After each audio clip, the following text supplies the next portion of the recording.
Vamos caminhar mais um versículo na carta de Paulo a Tito. Estamos caminhando aí, versículo a versículo, passo a passo, nesta carta tão rica teologicamente. Não dá para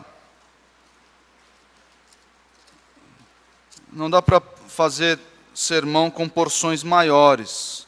Quando nos detemos diante do texto bíblico e notamos a riqueza teológica daquele trecho, somos forçados, nós que pregamos expositivamente, nós somos forçados a interromper aí ou a escolher somente um trecho ou só um versículo para poder espremer todo o suco da laranja e assim sermos alimentados pelo suco da palavra de Deus. Então o pastor Nicolas leu o versículo 5, em algumas versões a perícope vai do versículo 1 até o versículo 5. E outras versões, ela divide para o versículo 6 adiante. Nós vamos começar uma perícope nova aqui na minha divisão, um trecho novo.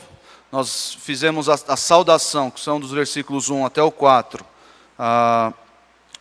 Terminamos o ano passado, a saudação, o prefácio e a saudação da carta a Tito. E hoje começaremos esse trecho que vai aí dos versículos 5 até o versículo 9, na minha Bíblia aqui. E hoje nós nos deteremos apenas no versículo 5. E o versículo 5 fala sobre liderança. Na verdade, esse trecho, toda a perícope que eu mencionei, fala sobre liderança. E eu quero trazer à mente de vocês alguns líderes, 2 líderes importantes na história, antes de estudarmos o texto.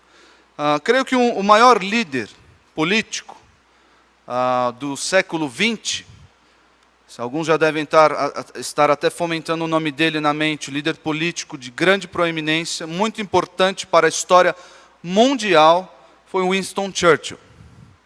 Winston Churchill foi primeiro-ministro da Inglaterra por 2 mandatos, de 1940 a 1945, e posteriormente de 1950 a 56, se eu não me engano.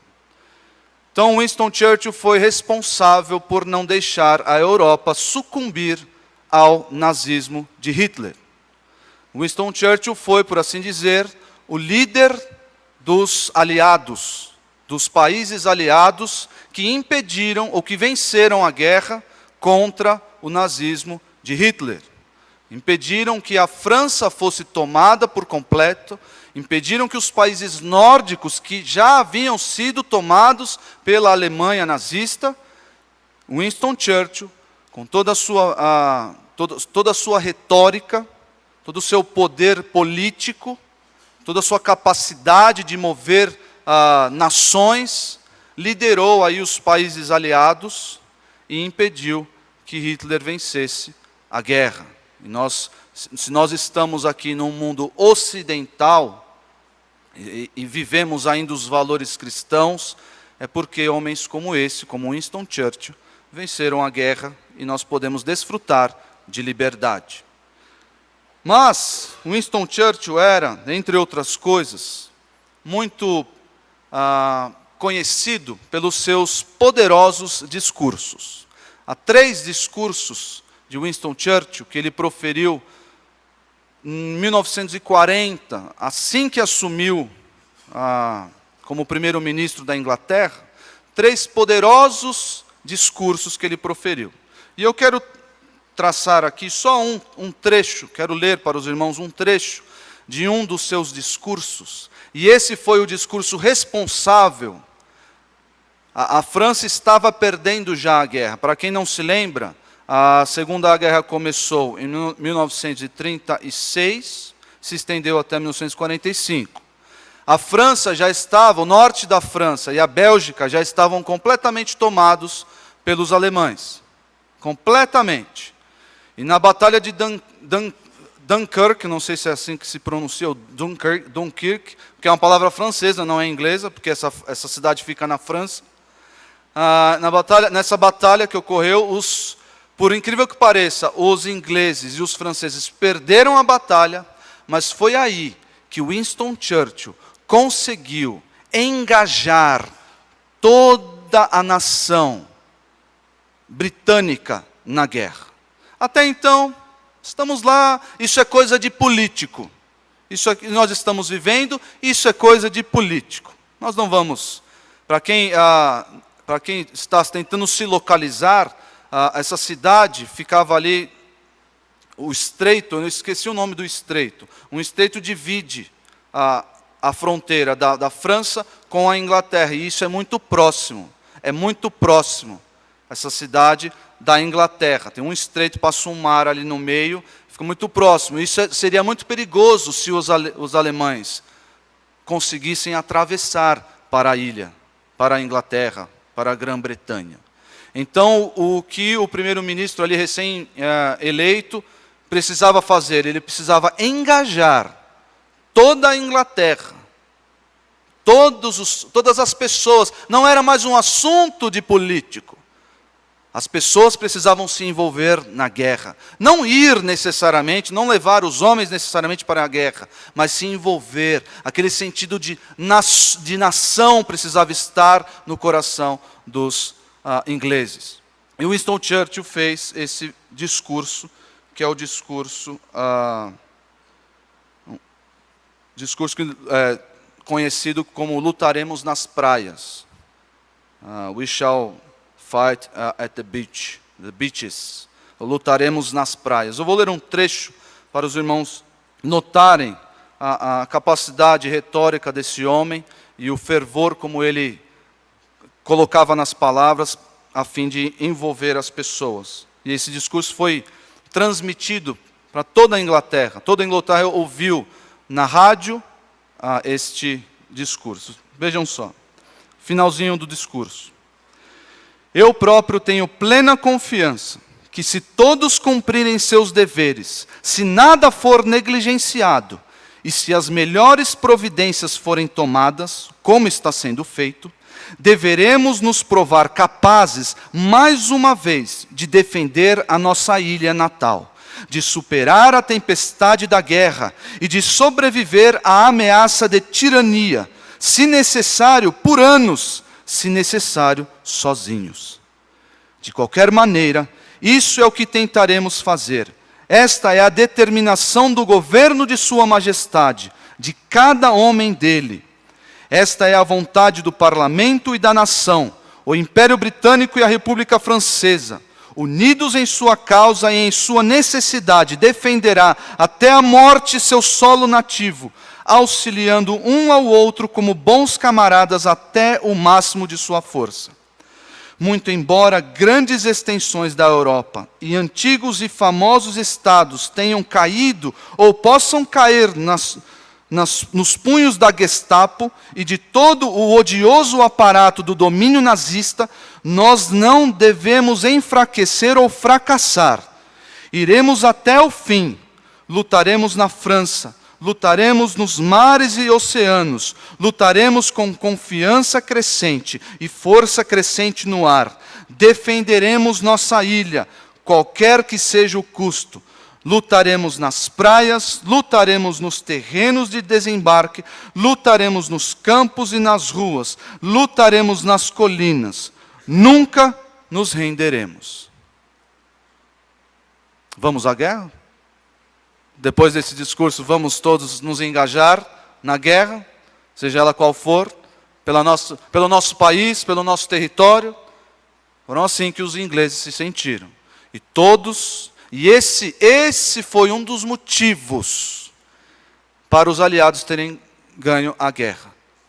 Não se iluda, não se ganha. Naquela época não se ganhava a guerra com poder bélico, somente com poder bélico. Não se iluda.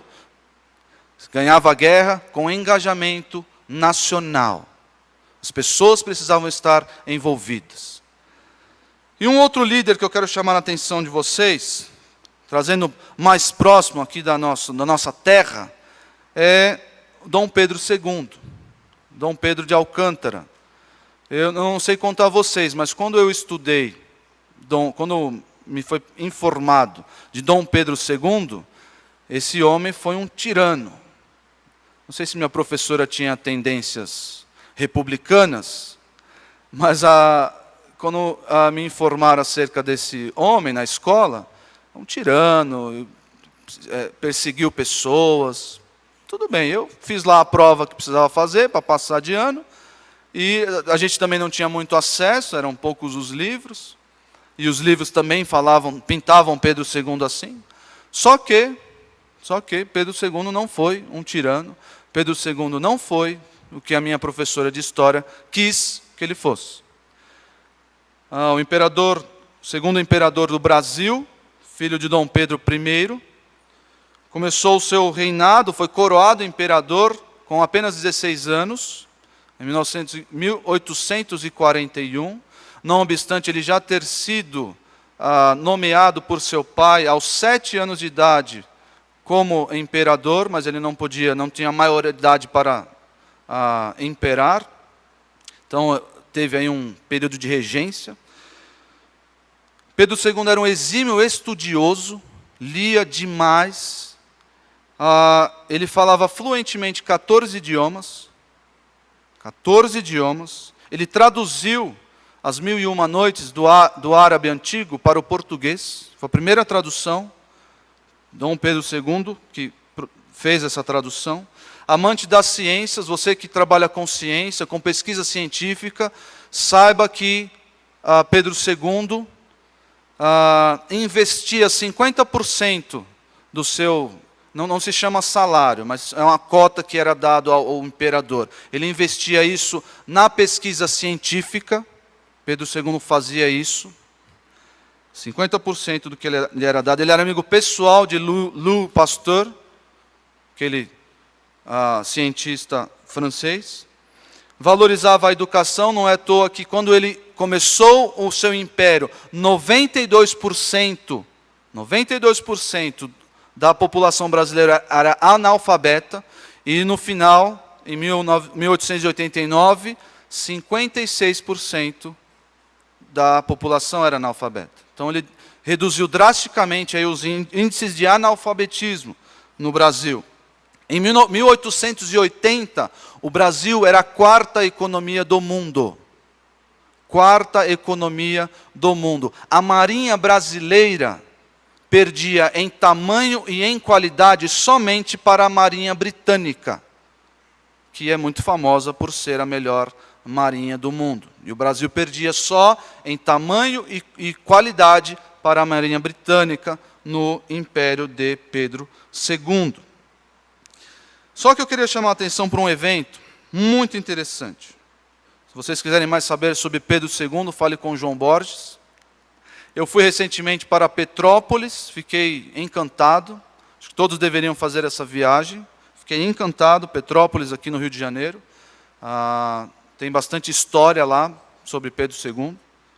Aliás, o túmulo de Pedro II está na igreja de Pedro de Alcântara, em Petrópolis. Mas eu quero chamar a atenção para um evento que aconteceu na vida de Pedro II.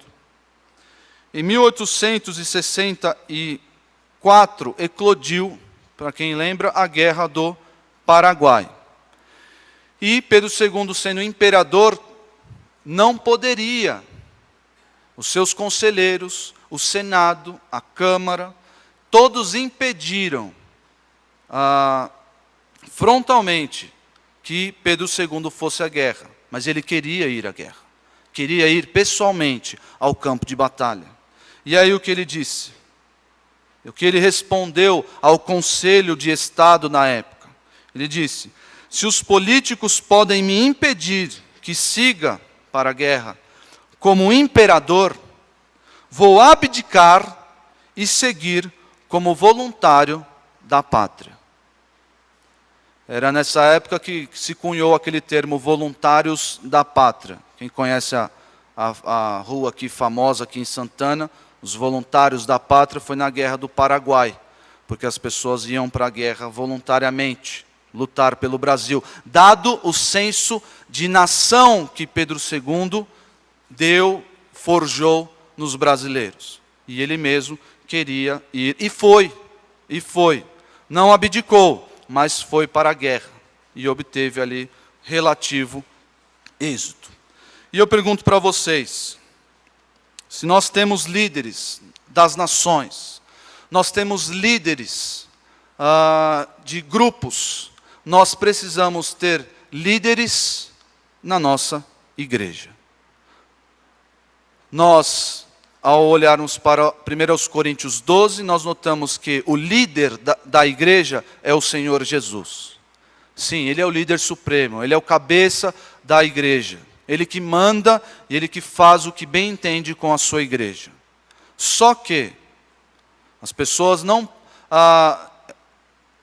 talvez por uma má fé, querem parar por aí. O Senhor Jesus é o líder da igreja e ponto final. Não. A Bíblia estabelece liderança para a igreja local. A organização da igreja, e essa é a nossa mensagem central. A organização da igreja exige liderança. Liderança local.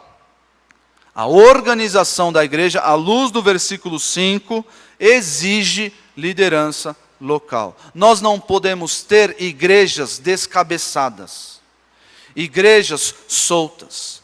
Recentemente, o pastor Marcos escreveu um artigo, está lá no nosso site, você pode procurar, por que igreja em célula não é o modelo bíblico? Porque geralmente esse modelo prescinde de liderança, entre outros erros. E a igreja, a organização da igreja bíblica, ela exige, ela demanda liderança. E para que nós precisamos de líderes? Para fazer, entre outras coisas, o que fez Winston Churchill. Para fazer, entre outras coisas, o que fez Pedro II, se colocando na frente, tomando decisões, protegendo o rebanho. É para isso que nós precisamos de líderes na igreja. Se você olhar para Efésios 4, abra sua Bíblia lá. Efésios 4 vai falar sobre o corpo de líderes da igreja. Um líder serve para tomar decisões, um líder serve para representar a igreja, um líder serve para guiar, para aplicar disciplina, ser exemplo, fiscalizar, ordenar sucessores. É para isso que um pastor, um líder da igreja se presta. E sobretudo para colocar-se à frente do rebanho. A liderança é para, entre outras coisas, proteção do rebanho. Em Efésios 4, vejam aí, Efésios 4, 11, diz assim: Ele mesmo concedeu uns para apóstolos, nós sabemos que não há mais apóstolos, outros para profetas, nossa teologia também entende que não há mais profetas nos dias atuais, outros para evangelistas, cremos que há necessidade real de evangelismo, portanto, permaneçam aqui os evangelistas como líderes da igreja, outros para pastores e mestres. Alguns colocam esse termo como um termo só, pastor-mestre. Outros dividem, pastor e mestre. Seja de qual for a sua interpretação. Nós precisamos de pessoas que ensinem a palavra. E aí, qual é o objetivo dessas pessoas na igreja? Desses líderes na igreja? Qual é o objetivo? Olhe para o versículo 18. Versículo 12. Com vistas ao aperfeiçoamento dos santos, para o desempenho do seu serviço, para a edificação do corpo de Cristo. Esse é o fim, esse é o objetivo da liderança da igreja. O aperfeiçoamento dos irmãos. Os irmãos devem ser aperfeiçoados por meio da liderança desta igreja. Os irmãos devem crescer, devem ser edificados pelo serviço dos líderes desta igreja. Eu quero apresentar, volte aí a sua Bíblia para Tito. Volte a sua Bíblia para Tito 1:5. Como eu tenho o costume aqui de explicar trecho por trecho, palavra por palavra, nós vamos não vamos fazer diferente. Então está aí, por esta causa te deixei em Creta, para que pusesses em ordem as coisas restantes. Aqui, o termo utilizado aqui, epidiorto, tem uma raiz que é a palavra ortos, que é aprumar. Se alguém já trabalhou com madeira, eu lembro meu pai falando sobre isso quando eu era criança. Aprumar a madeira. Como que aprumar a madeira? Essa criança vai entender o que é aprumar a madeira. Então você colocava a madeira sobre uma bancada, né, geralmente sobre 2 cavaletes, e aí você tinha que deixar a madeira reta para poder utilizá-la aí na construção, ou fazer algum móvel, enfim.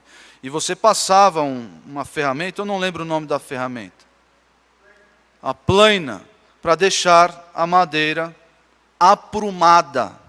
E esse aqui é o objetivo, primeira missão de Tito em Creta. Creta, para quem não sabe, é uma ilha no mar Mediterrâneo.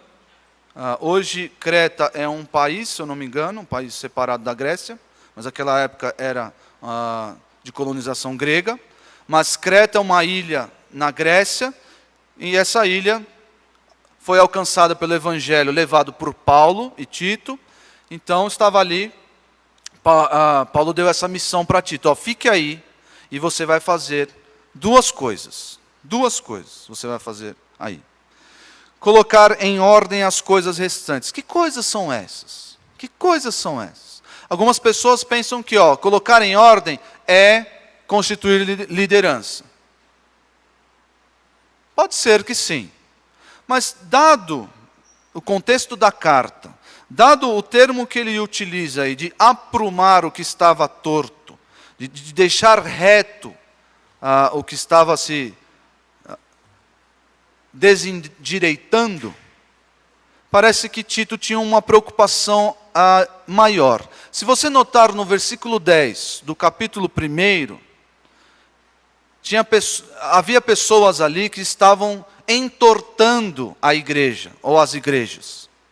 Pessoas que estavam entortando o ensino bíblico, entortando o bom procedimento das igrejas. Vejam aí no versículo 10 do capítulo 1. Porque existem muitos insubordinados. Mas já tinha gente assim lá? Já tinha. Pessoas que estavam entortando a igreja.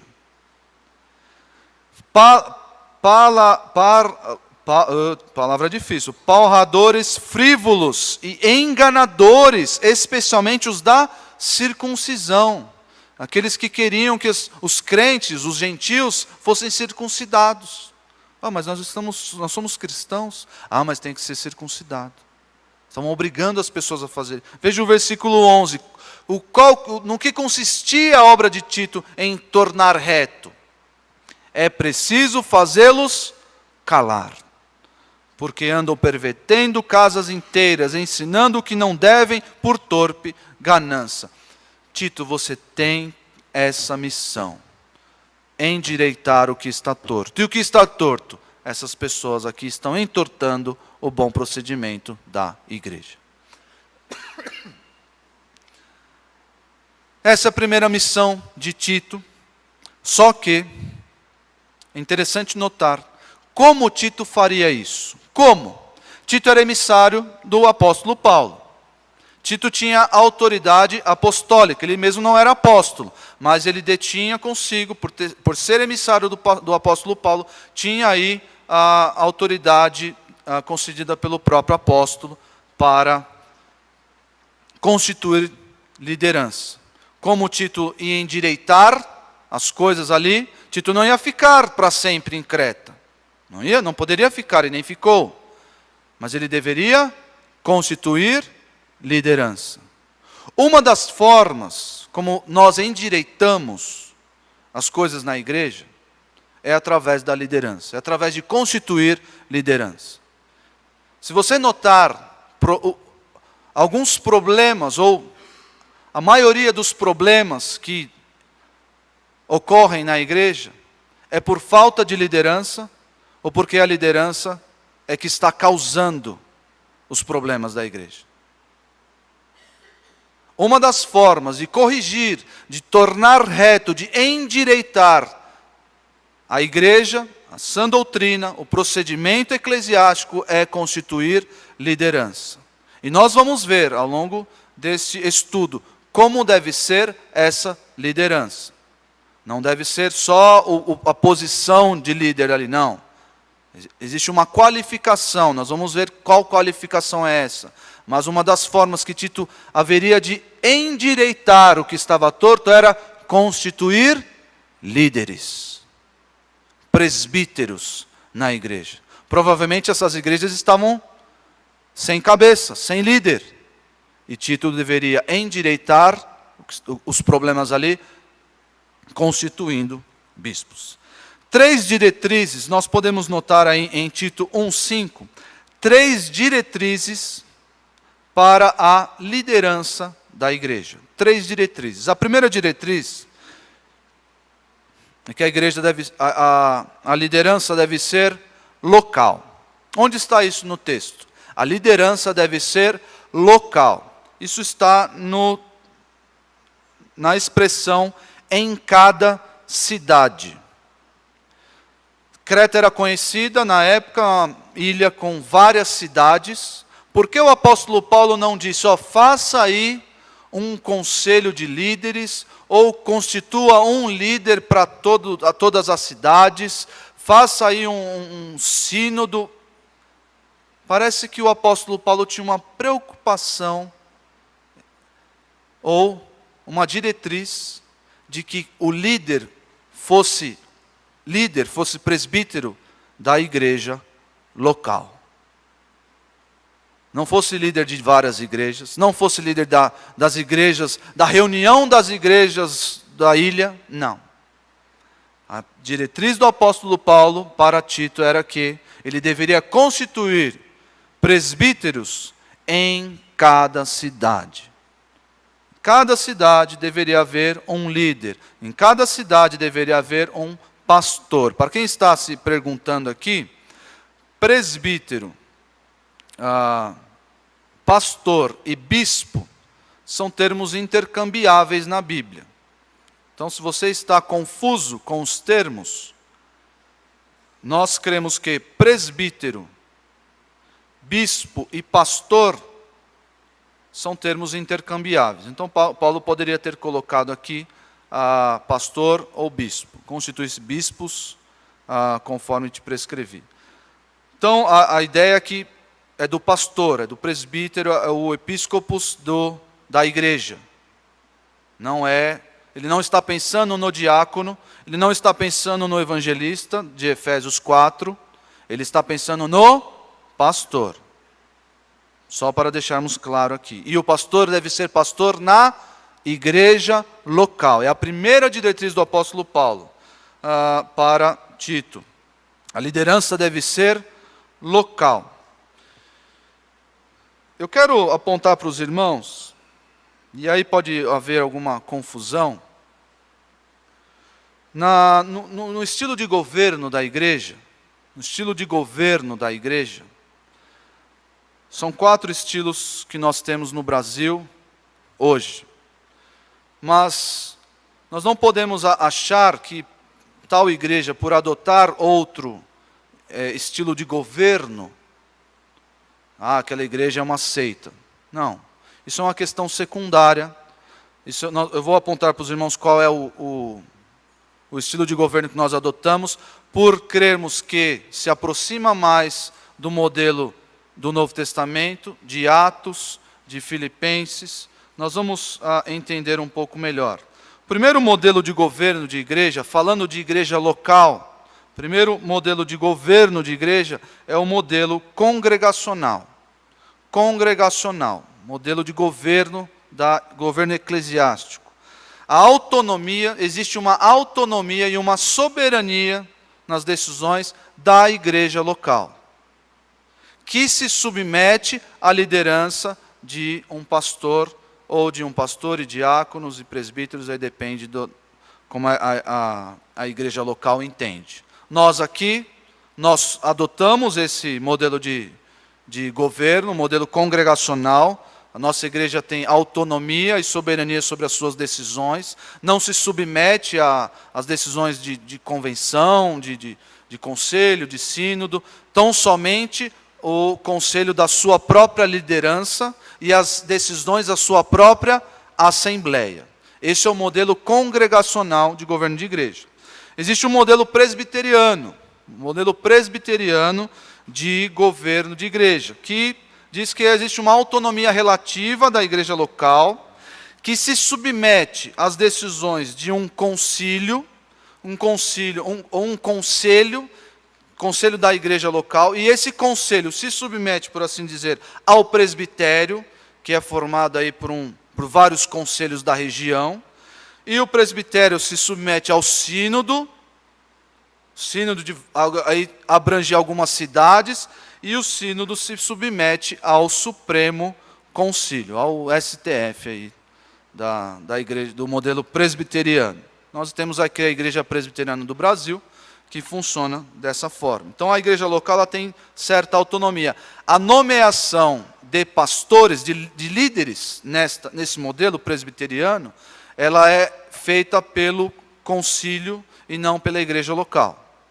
Eles até mudam de pastores, estrategicamente pensando, eles mudam os seus pastores. O modelo congregacional não. O modelo congregacional, a igreja local também é responsável por nomear os seus pastores.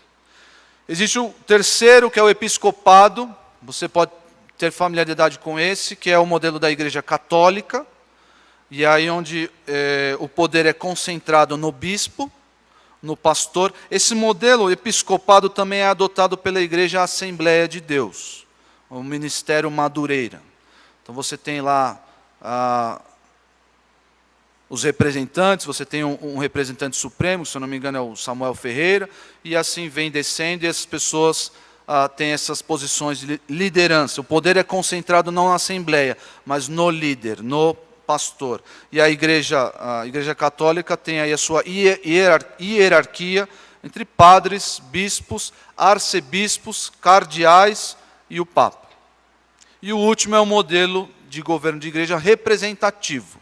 Modelo representativo. O poder está concentrado única e exclusivamente na Assembleia. Esse modelo é adotado no Brasil somente pela Igreja Adventista. A Igreja Adventista nomeia os seus líderes, mas líderes que não têm poder sobre a Assembleia, não, eles só são nomeados para tesouraria, para pregar eventualmente por certo tempo. Então, esse é o modelo representativo. Nós adotamos o modelo congregacional porque cremos que está mais próximo deste ideal, dessa diretriz fixada por Paulo aqui e em Atos também, como vamos ler Atos 14, 23. Atos 14, 23, abra aí.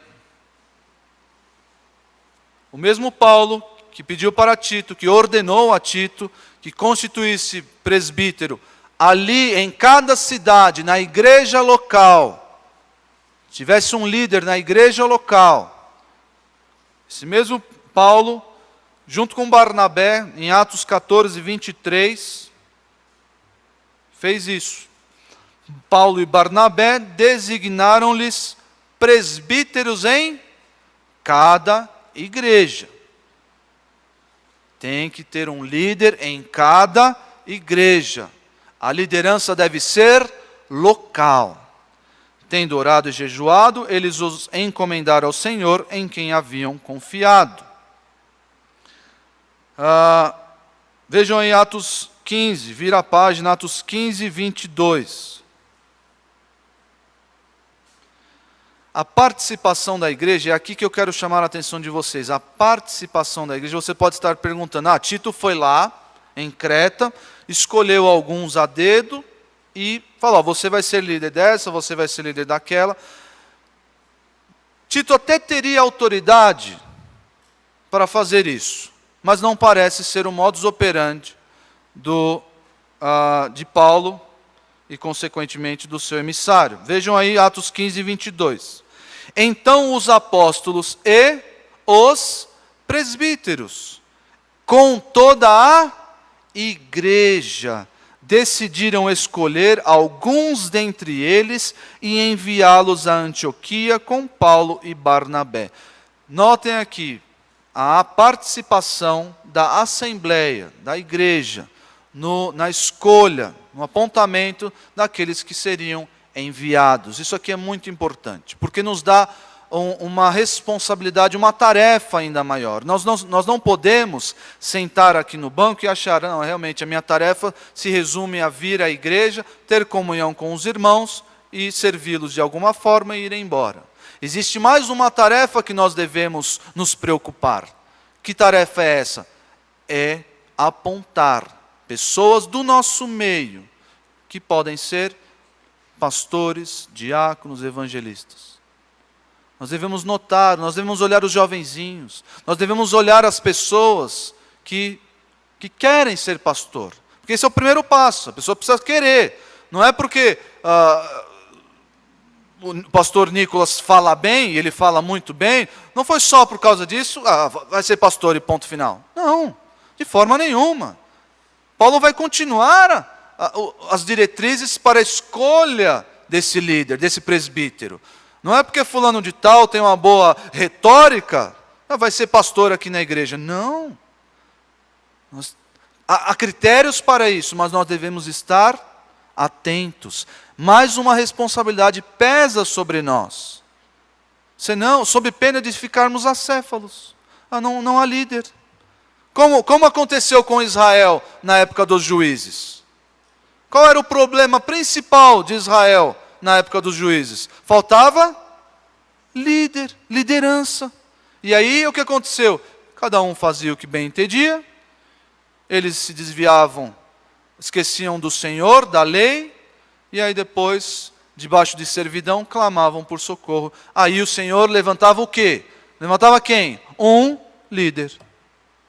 Vejam aqui a importância da liderança para nós. E resta sobre nós, pesa sobre nós mais essa responsabilidade. Investirmos, analisarmos, observarmos pessoas nessas condições, que querem ser líderes. Eu quero chamar a atenção para vocês, para que a eleição dos líderes da igreja não é um ato meramente burocrático. Tem que ter líder, então tá bom, né? Fazer o quê? A eleição dos líderes da igreja, como tudo, é um ato espiritual. É um ato movido, ou realizado, aperfeiçoado pelo Espírito Santo, pelo próprio Espírito Santo. Veja em Atos 20, 28. Não é algo banal, não é algo que nós devemos tomar com leviandade, jamais. Nós precisamos escolher os nossos líderes com sabedoria, com os critérios da palavra de Deus, e uma vez escolhidos, devemos nos submeter a eles. Vejam aí, por quê? Por que nós devemos nos submeter aos nossos líderes?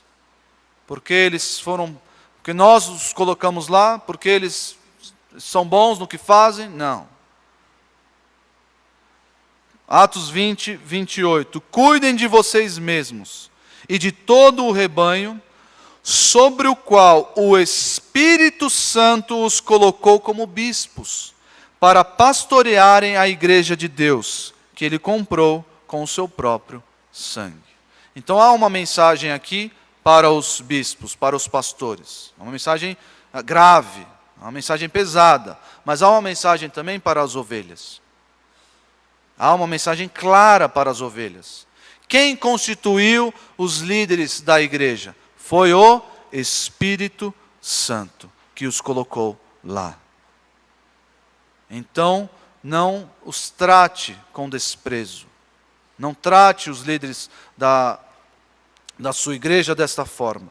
Aliás, eu creio que nós sofremos, ou nós estamos entrando aí, a igreja brasileira, quiçá mundial, a igreja brasileira tem sofrido, e eu digo sofrido porque é triste ver isso acontecendo. A igreja brasileira tem sofrido com essa onda agora de coach.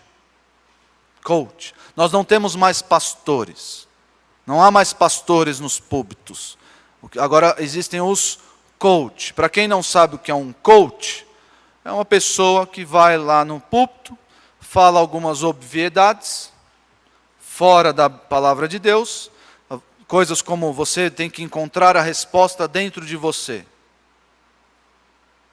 Poxa vida, hein? Acho que eu vou falar isso quando alguém pedir cola na prova. Ache a resposta dentro de você. Coisas como, acredite no seu potencial e você será feliz. As igrejas têm sido inundadas por esses homens e elas têm aplaudido esses homens. Por quê? Porque o coach não é um líder. As pessoas não devem submissão à liderança, se é que há liderança, mas não devem submissão a esse coach. Porque o próprio coach diz, ele faz pesar em você toda a responsabilidade pelo seu sucesso, pela sua felicidade. Então, você é dono de si mesmo. Eu, jamais. Eu vou ali na frente e falo algum parafraseado bonito. Esse é o coach. Você é dono de você mesmo. Seja você mesmo a sua própria felicidade. Uau! E essas pessoas não querem líderes sobre si, mas elas precisam de líderes. Porque a igreja cristã, a organização da igreja bíblica, exige liderança. E nós devemos valorizar e silenciar com a sã doutrina esses homens que têm entrado nas igrejas e têm destruído vidas, pensamentos, famílias com essa... Já cunharam até o termo teologia do coaching. Eu não sei nem se casa essa ideia, teologia do coaching, porque teologia não tem absolutamente nada a ver com coaching, seja lá o que isso for. Bom, a primeira diretriz para a liderança da igreja bíblica é que a liderança deve ser local. E eu aqui trago uma ressalva, parece que está aqui em Tito 1,5, está evidente, de que a liderança deve ser tirada da própria igreja. Salvo exceções, nós, ao longo do século passado, nós criamos aí os seminários, e os seminários, por assim dizer, foram os responsáveis por alimentar as igrejas com os seus pastores. Então, tinha o costume de, a igreja tal está sem pastor, vai no seminário e vê qual pastor está disponível lá, e trazem os pastores para cá. Esse pensamento pode trazer muitos problemas. E parece destoar do modelo que Paulo deixou para Tito. Falou, você está aí, constitua presbíteros em cada cidade. Pessoas daí, pessoas da própria cidade, pessoas da própria igreja. Note as pessoas e constitua presbíteros aí da própria igreja. Essa de trazer pessoas, remanejar pastores, isso pode ser muito perigoso. É claro, irmãos, nós devemos estar sensíveis às necessidades, às circunstâncias, mas, na medida do possível, devemos nos aproximar ainda mais do ideal bíblico. E parece que o ideal bíblico é que os líderes sejam levantados de dentro da própria congregação, da própria assembleia. Tá bom? A segunda diretriz para a igreja, para a liderança da igreja, é que ela deve ser uma liderança plural. Deve ser uma liderança plural. O apóstolo Paulo utilizou aqui o termo presbíteros no plural.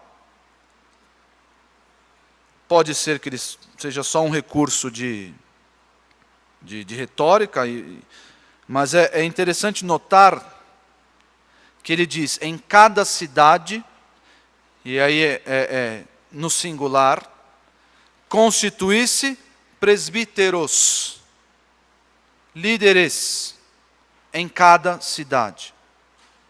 Então existe aí, no uso das palavras por Paulo, parece que um líder só não era o suficiente, não era bom. É claro que a igreja deve ter pelo menos um pastor. Toda a igreja deve ter pelo menos um pastor.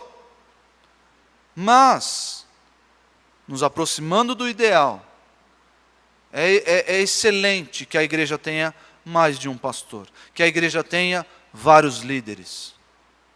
E aqui eu quero ler com vocês, nós já lemos Efésios 4, mas quero ler com vocês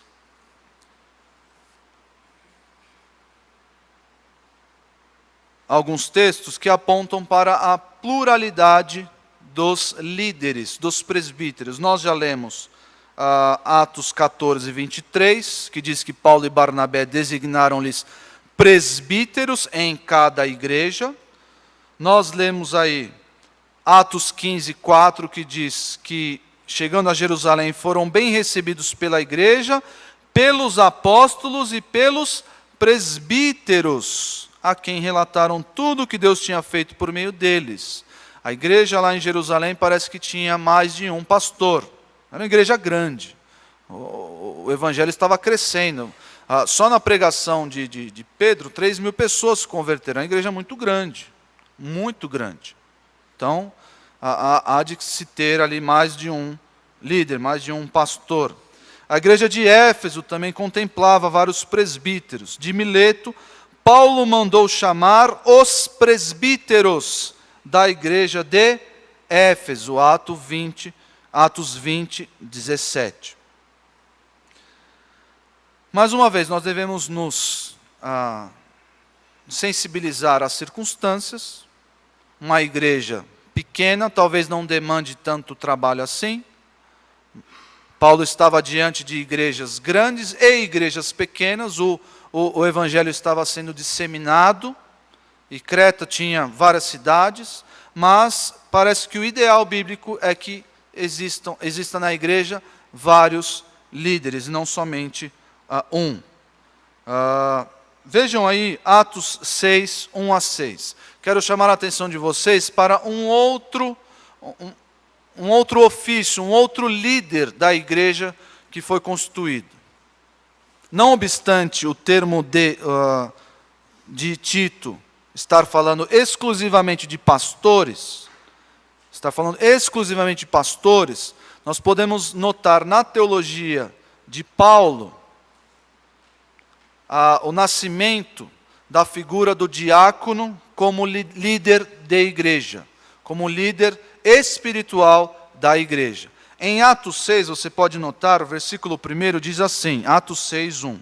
Naqueles dias, crescendo o número de discípulos, os judeus de fala grega, entre eles, queixaram-se dos judeus de fala hebraica, porque suas viúvas estavam sendo esquecidas na distribuição diária de alimento.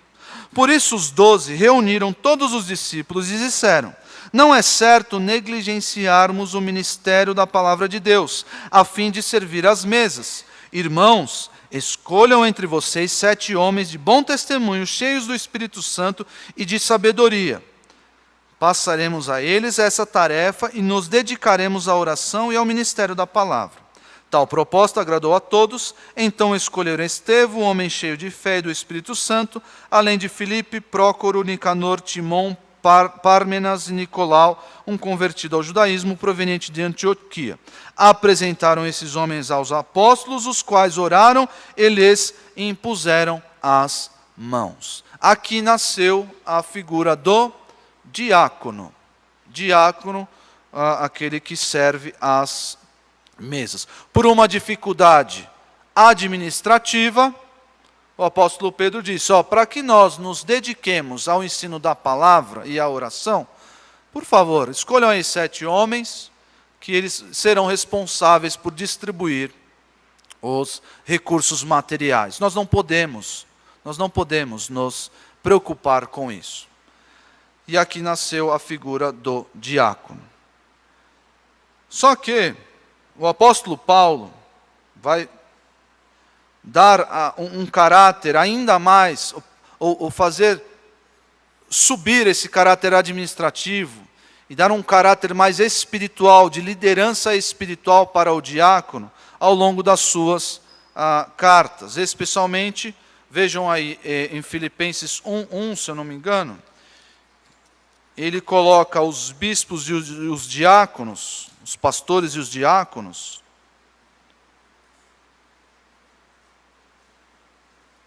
na mesma saudação. Os pastores e os diáconos na mesma saudação. Por que Paulo se preocupou em saudar os diáconos? Eles não eram meros líderes administrativos? Parece que no amadurecimento da teologia neotestamentária, os diáconos assumiram essa posição de liderança eclesiástica, liderança espiritual. Vejam aí, Paulo e Timóteo, servos de Cristo Jesus, a todos os santos em Cristo Jesus, inclusive, olha, ele faz uma menção especial. Ele falou, todos os santos, poderia ter terminado aí. Inclusive, bispos e diáconos que vivem em Filipos. E por fim, se você notar, em 1 Timóteo, que foi uma das últimas cartas que Paulo escreveu, 1 Timóteo 3, você pode notar ali nos primeiros versículos as qualificações para o pastor. E as qualificações do pastor são quase as mesmas para o diácono. Então, colocando aí, em termos de igualdade, não de função, mas de proeminência, de importância na liderança da igreja, o diácono.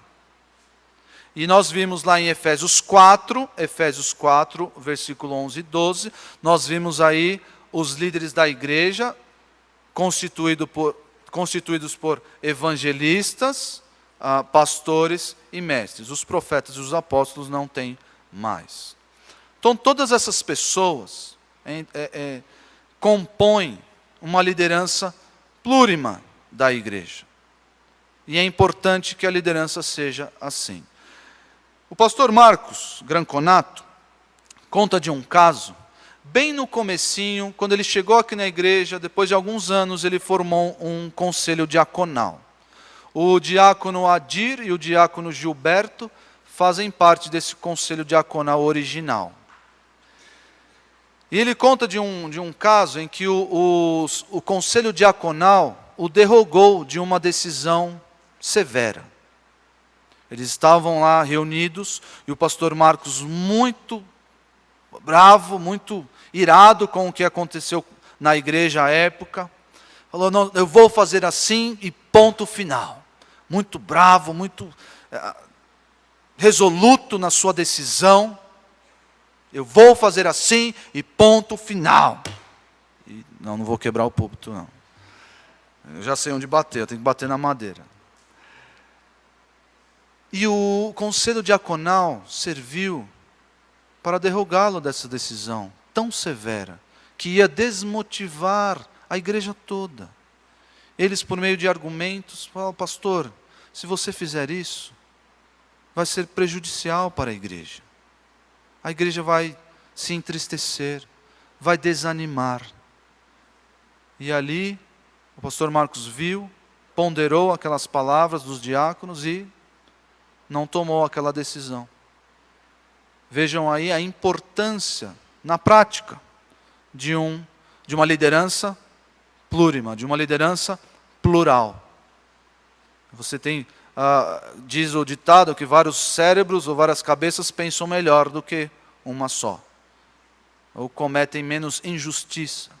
Deus move os líderes. Então, mais uma diretriz para a igreja, para a liderança da igreja, que ela seja plural. Terceira diretriz, nós estamos caminhando para o final. Terceira diretriz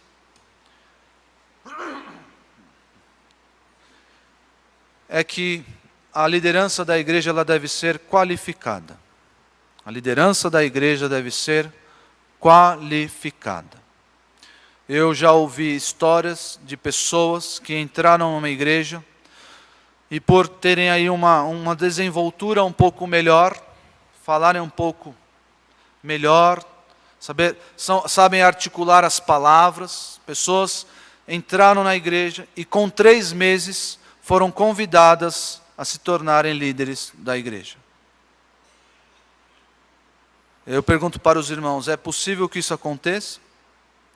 O texto de 1 Timóteo 3 diz que os diáconos devem ser testados antes de serem investidos. A igreja deve se assegurar da qualificação dos seus líderes, sob pena de amargar uma liderança déspota, uma liderança que leva a igreja ao sofrimento, uma liderança que leva a igreja ao desvio. Por isso que a liderança de uma igreja deve ser qualificada. E onde está essa qualificação?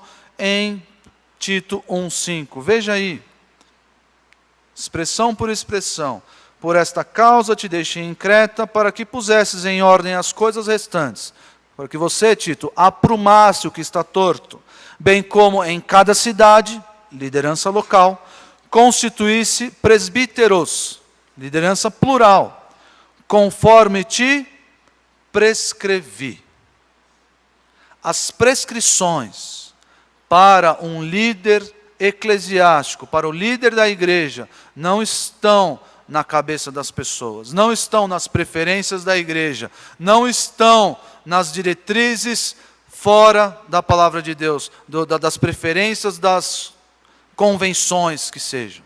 As diretrizes para a escolha de um líder, de um pastor, estão nos versículos 6 até o versículo 9. E igualmente em 1 Timóteo 3. Essas são as diretrizes. Se o candidato à liderança, ao pastorado, cumpre esses requisitos, ele está então apto a ser um líder, a ser um pastor, um presbítero. Essas são as diretrizes. Mas há uma qualificação por trás disso. Não, a pessoa fala bem, mas não é esposo de uma só mulher. Não pode ser pastor. A pessoa tem uma eloquência inigualável. Mas ele é apegado ao vinho. Não pode ser pastor. A pessoa ela tem uma gestão de pessoas formidável. É amigo de todo mundo, conhece a palavra, mas é avarento, de torpe ganância. Não pode ser pastor. Não está qualificado para ser pastor, para ser presbítero, para ser líder da igreja. Observe em Atos 15, 22.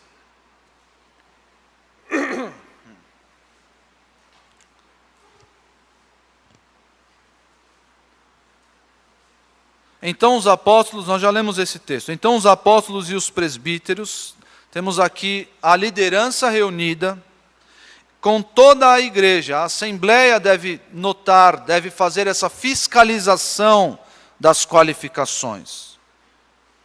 Decidiram escolher alguns dentre eles e assim enviá-los. Então a igreja também tem essa responsabilidade de verificar as qualificações, de testar o candidato, aquele que deseja ser pastor. E eu digo para aqueles que desejam ser pastores, eu disse isso na minha ordenação. Se você quer ser pastor, procure implementar essas qualidades, essas virtudes elencadas nos versículos 6 a 9. Procure implementar isso na sua vida primeiro. Então você estará qualificado para ser pastor. E Deus vai mover a sua igreja se Ele bem assim entender, vai mover a sua igreja nesse sentido. E por meio do Espírito Santo vai constituir você como pastor. Mas procure, antes de qualquer coisa, implementar essas virtudes na sua vida. Não adianta, agora eu sou pastor, agora eu vou me preocupar em ser hospitaleiro, justo, sóbrio, piedoso. Jamais, jamais. Ele deve ser tudo isso antes. Deve estar evidente, essas qualidades devem estar evidentes na vida dessa pessoa, muito antes dele ser levado à igreja e assim passar pelo processo e se tornar um pastor. Muito antes. Os irmãos devem averiguar, devem se assegurar dessas qualidades na vida do candidato. Atos 15, aí o versículo 25, você que já está em Atos 15, 22, eu mencionei que os apóstolos, presbíteros e toda a igreja decidiram escolher alguns. Vejam como são esses alguns. Vejam qual é a qualificação desses homens.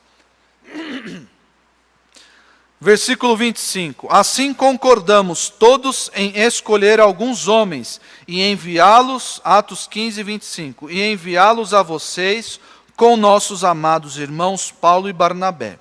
Como são esses homens? Homens que têm arriscado a vida pelo nome de nosso Senhor Jesus Cristo. É notável que não pode haver dúvida na qualificação desses irmãos. Não pode haver.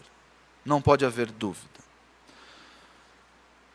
Assim como não pode haver dúvida na qualificação dos diáconos. Os diáconos têm também uma qualificação a ser preenchida. Está lá em 1 Timóteo 3.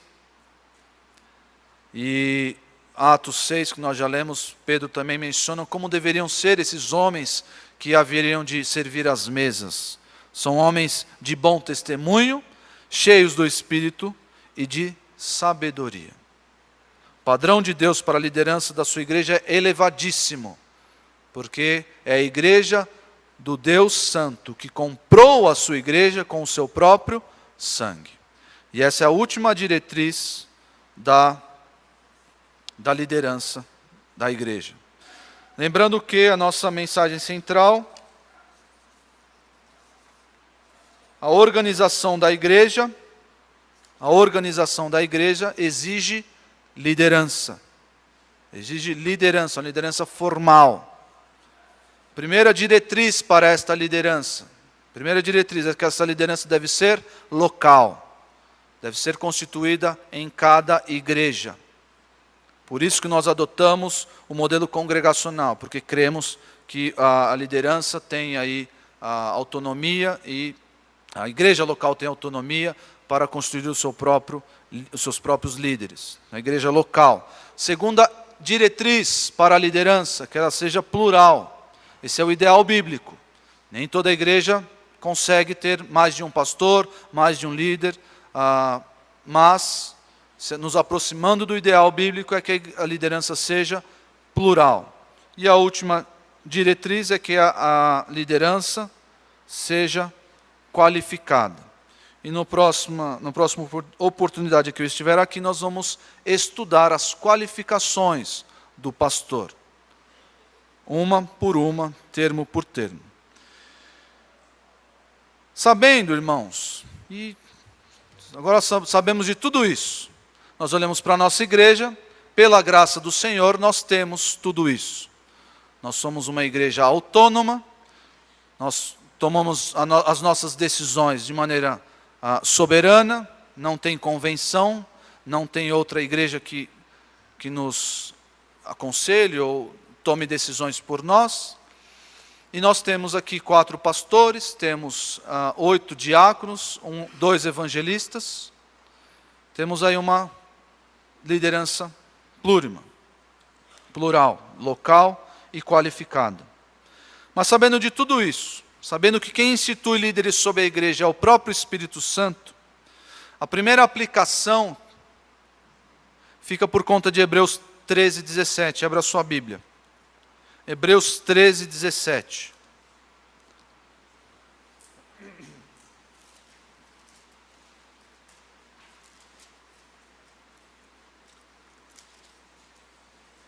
Hebreus 13, 17. Você que está aqui, você que é membro desta igreja, sinto-lhe dizer, você não é dono do seu nariz. Como membro desta igreja, você não faz o que você quer. Você faz o que a Bíblia manda Sempre, nós todos fazemos o que a Bíblia manda e nos sujeitamos aos nossos líderes, sendo eles constituídos pelo Espírito Santo de Deus. Nesta igreja, nós nos sujeitamos e obedecemos os nossos líderes. É o termo que Hebreus 13:17 utiliza. Nós devemos obedecer os nossos líderes. Veja aí, Hebreus 13:17. Obedecei os vossos guias e sede submissos para com eles, pois velam por vossa alma como quem deve prestar contas, para que façam isto com alegria e não gemendo, porque isto não aproveita a vós outros. Obedeçam os vossos líderes e se submetam à autoridade deles. A Bíblia diz que o líder deve ser exemplo. O apóstolo Paulo diz que os irmãos de Corinto deveriam imitá-lo, porque ele imita Cristo. E é assim que os irmãos devem fazer. Imitar os seus líderes, na medida em que eles imitam o Senhor Jesus.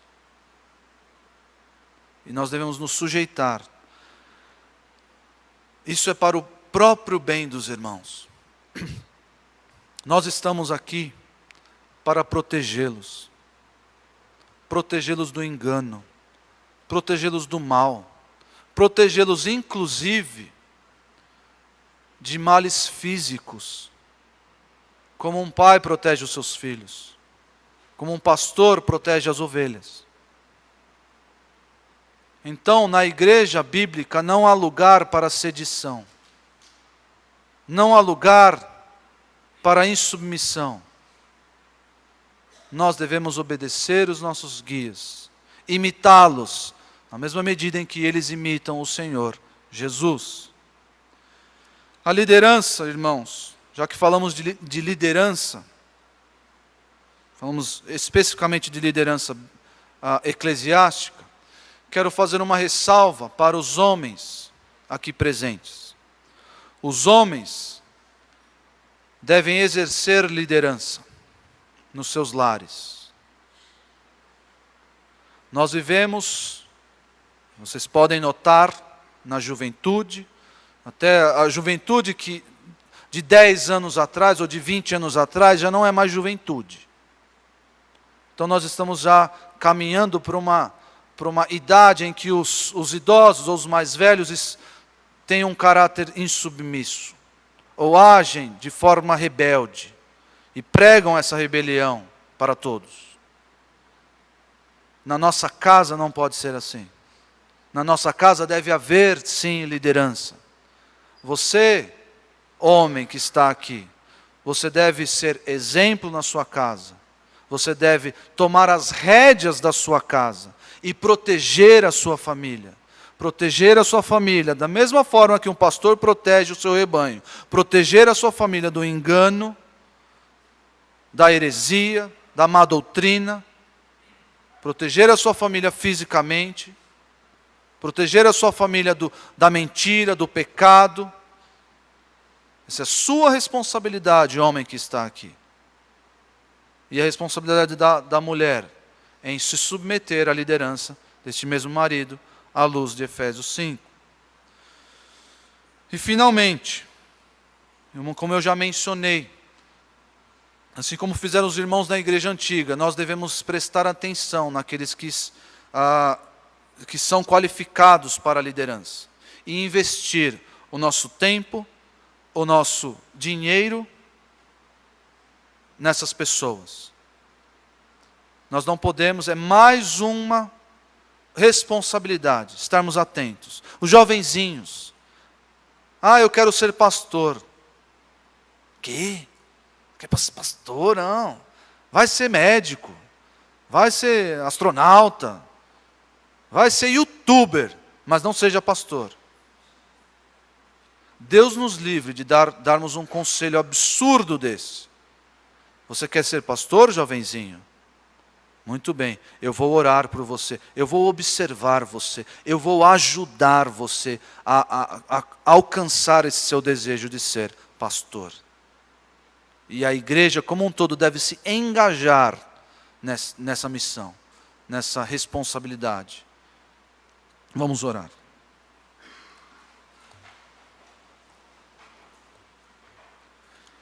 Senhor Deus, nós te agradecemos porque o Senhor não nos deixou acéfalos, não nos deixou à mercê do nosso próprio desejo, do nosso próprio coração. Obrigado porque o Senhor não nos deixou como o Israel na época dos juízes, mas o Senhor previu líderes para a sua igreja. Obrigado a Deus por essas lições tão claras. Ajuda os irmãos que estão nos assistindo ou ouvindo esse sermão posteriormente, para que eles encontrem uma igreja ou, se for da tua vontade, formem uma igreja e constituam sobre ela líderes, presbíteros, homens de Deus, qualificados para a tua obra. Nos abençoa, ó Deus, porque precisamos da tua graça dia após dia, para permanecermos fiéis aos teus ensinamentos. Nós oramos humildemente, em nome do Senhor Jesus. Amém.